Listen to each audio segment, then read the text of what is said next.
582 ton காந்தம். செயற்கை சூரியனை உருவாக்கும் சீனா. உலகின் எதிர்கால ஆற்றலுக்கான மிகப்பெரிய போட்டி. நண்பர்களே வணக்கம். நம் பூமியில் சூரியனை போலவே மிகப்பெரிய வெப்பத்தை உருவாக்கி அதிலிருந்து மின்சாரம் தயாரிக்க முடியுமா? பல ஆண்டுகளாக விஞ்ஞானிகள் தேடி வரும் மிகப்பெரிய கேள்வி இதுதான். இப்போது அந்த கனவை நோக்கி சீனா இன்னும் ஒரு முக்கியமான படியை எடுத்திருக்கிறது. அதுவும் ஒரு சாதாரண இயந்திரம் மூலம் அல்ல, 582 டன் எடையுள்ள ஒரு பிரம்மாண்ட சூப்பர் கண்டக்டிங் காந்தத்தின் மூலம்தான். 582 டன் ஒரு காந்தமா? சீனாவின் ஹெஃபேய் நகரத்தில் உள்ள institute of plasma physics, Chinese academy of sciences ஆராய்ச்சியாளர்கள் உருவாக்கிய இந்த toroidal field superconducting magnet 21 metre நீளம், 12 மீட்டர் அகலம், 3.3 மீட்டர் உயரம், மொத்த எடை 582 டன். இது தற்போது ஃபியூஷன் ரியாக்டர்களுக்காக உருவாக்கப்பட்ட உலகின் மிகப்பெரிய சூப்பர் கண்டக்டிங் மேக்னெட் என்று சீனாவின் ஆராய்ச்சி நிறுவனம் தெரிவித்துள்ளது. ஆனால் இவ்வளவு பெரிய காந்தம் எதற்காக? இதுதான் இந்த கதையின் ஒரு முக்கியமான பகுதி. சூரியன் எப்படி எரிகிறது? நாம் பார்க்கும் சூரியனுக்குள் நிலக்கரி எரிவதில்லை, பெட்ரோல் எரிவதில்லை, ஆக்சிஜனும் எரிபொருளாக பயன்படுத்தப்படவில்லை. அங்கே நடப்பது நியூக்ளியர் ஃபியூஷன். மிக அதிக வெப்பநிலை மற்றும் அழுத்தத்தில் சிறிய அணுக்கருக்கள் ஒன்றோடொன்று இணைகின்றன. இந்த இணைவு செயல்பட்டால் மிகப்பெரிய அளவு ஆற்றல் வெளிப்படுகிறது. இதுதான் சூரியனுக்கும் நட்சத்திரங்களுக்கும் ஆற்றலை வழங்குகின்றது.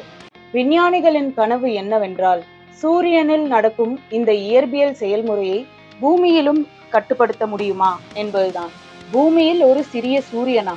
இதற்காகவே சீனா பல ஆண்டுகளாக ஆர்டிபிஷியல் சன், செயற்கை சூரியன் என்று அழைக்கப்படும் ஃபியூஷன் ரிசர்ச் திட்டங்களில் தீவிரமாக செயல்பட்டு வருகின்றது.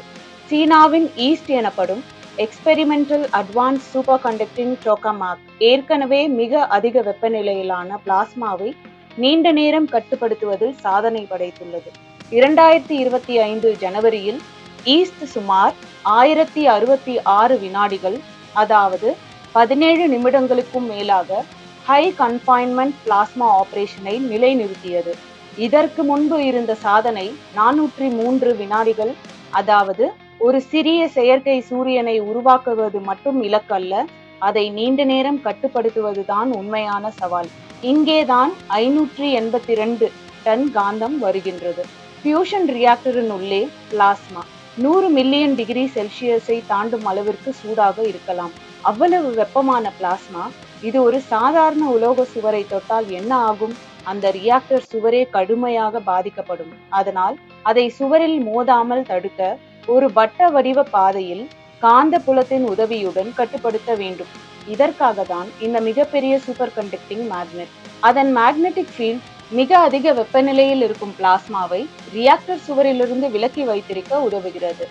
அதாவது 582 டன் எடையுள்ள இந்த காந்தம் ஒரு செயற்கை சூரியனை பிடித்து வைத்திருக்கும் கண்ணுக்கு தெரியாத காந்த கூண்டு போன்றது. இன்னொரு ஆச்சரியம், அந்த காந்தத்தின் அளவு. இன்டர்நேஷனல் தெர்மோநியூக்ளியர் எக்ஸ்பெரிமெண்டல் ரியாக்டர் எனப்படும் ஐட்டர் திட்டத்தில் பயன்படுத்தப்படும் ஒத்த டொராய்டல் ஃபீல்ட் மேக்னெட்டை விட சுமார் 1.3 மடங்கு அதிக வால்யூம் கொண்டதாகவும், அதன் எனர்ஜி ஸ்டோரேஜ் கெப்பாசிட்டி சுமார் 3 மடங்கு அதிகமாக இருப்பதாகவும் சீன ஆராய்ச்சியாளர்கள் தெரிவித்துள்ளனர்.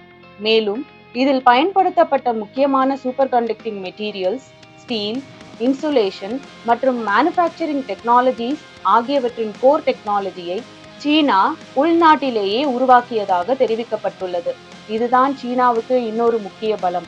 ஆனால் ஏன் சீனா இதை இவ்வளவு தீவிரமாக செய்கிறது? இதன் பின்னால் வெறும் அறிவியல் ஆர்வம் மட்டும் இல்லை, ஆற்றல். இன்றைய உலகம் நிலக்கரி, எண்ணெய், இயற்கை எரிவாயு போன்ற ஃபாசில் ஃபியூவல்ஸ் மீது இன்னும் அதிகமாக நம்பியுள்ளது. ஆனால் இந்த வளங்கள் வரம்புடையவை. மேலும் அவற்றை எரிப்பதால் கார்பன் உமிழ்வு அதிகரிக்கிறது.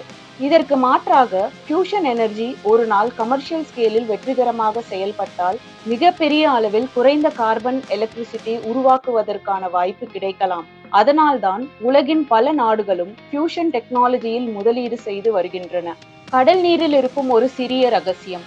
ஃபியூஷன் ஃபியூவலாக பயன்படுத்தப்படும் டியூட்டீரியம் கடல் நீரிலிருந்து பெற முடியும்.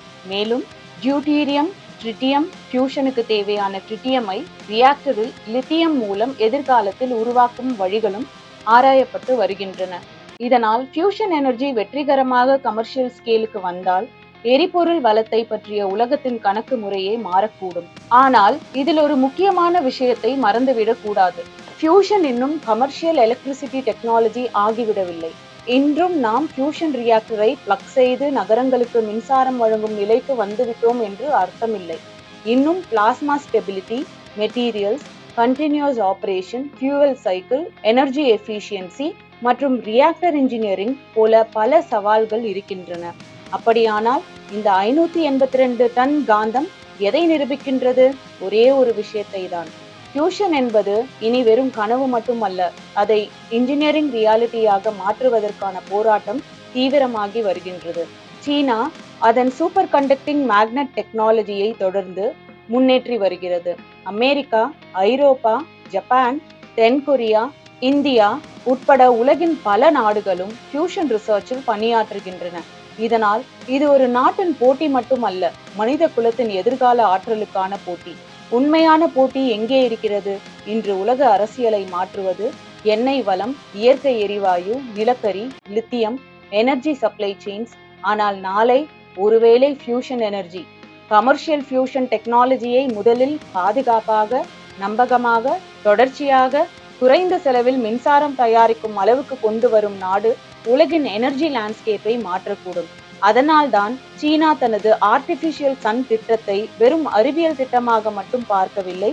அது அறிவியல், தொழில்நுட்பம், தொழில்துறை திறன், ஆற்றல் பாதுகாப்பு மற்றும் எதிர்கால பொருளாதாரம் எல்லாவற்றையும் இணைக்கும் ஒரு மிகப்பெரிய முயற்சி.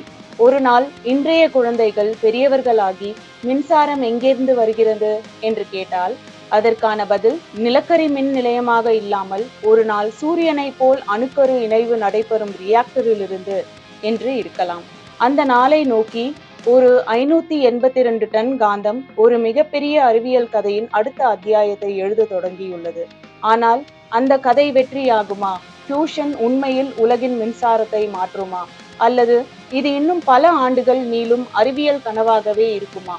அதற்கான பதிலை எதிர்காலம்தான் சொல்லும். ஆனால் ஒரு விஷயம் மட்டும் உறுதி, சூரியனை புரிந்து கொள்ள மனிதன் பல நூற்றாண்டுகள் எடுத்தான். இப்போது சூரியனை போல ஆற்றலை உருவாக்க முயற்சி செய்கிறான். அதற்காக பூமியிலே ஒரு செயற்கை சூரியனை உருவாக்கும் பாதையில் நடந்து கொண்டிருக்கிறான். அந்த பாதையில் 582 டன் எடையுள்ள இந்த காந்தம் ஒரு மிகப்பெரிய மைல்கல். இந்த வீடியோ பிடித்திருந்தால் லைக் செய்யுங்கள், ஷேர் செய்யுங்கள். மேலும் இது போன்ற அறிவியல் மற்றும் விண்வெளி கதைகளுக்கு நமது சேனலை சப்ஸ்கிரைப் செய்ய மறக்காதீர்கள். நன்றி, வணக்கம். China has completed the world's largest superconducting magnet.